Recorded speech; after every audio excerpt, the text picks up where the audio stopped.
Halo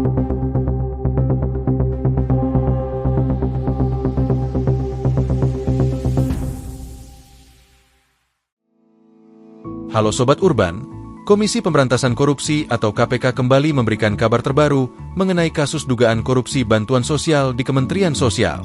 Dalam penyelidikan awal, KPK mengungkap kerugian negara yang ditaksir mencapai 200 miliar rupiah.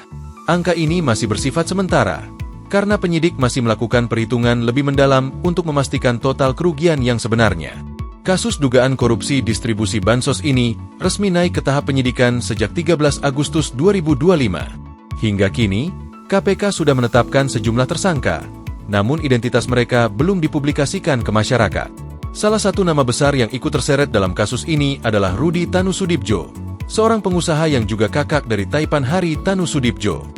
Rudi bersama 3 orang lainnya telah dikenakan larangan bepergian ke luar negeri oleh KPK.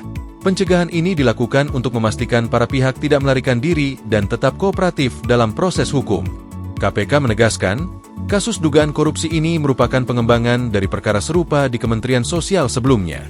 Dugaan adanya praktik korupsi yang berulang mendorong lembaga antirasuah ini memperluas penyidikan hingga ke berbagai pihak yang diduga terlibat. Perlu diingat, pengusutan kasus korupsi bansos di Kemensos berawal dari skandal suap pengadaan bantuan sosial pada tahun 2020. Saat itu, mantan Menteri Sosial Juliari Peter Batubara terbukti menerima suap dan telah dijatuhi hukuman oleh pengadilan. Kini, dengan adanya temuan baru kerugian hingga ratusan miliar rupiah, publik kembali menyoroti transparansi dan integritas dalam penyaluran bantuan sosial. KPK memastikan, pihaknya akan terus mendalami kasus ini hingga tuntas, demi mengembalikan kerugian negara sekaligus memberikan efek jera bagi para pelaku. Kasus korupsi bansos terus menjadi perhatian publik. KPK berkomitmen menuntaskan perkara besar ini hingga ke akar-akarnya. Demikian berita hari ini. Jangan lupa untuk like, komen dan subscribe agar terus update dengan berita-berita terbaru dari kami. Sampai jumpa di video selanjutnya.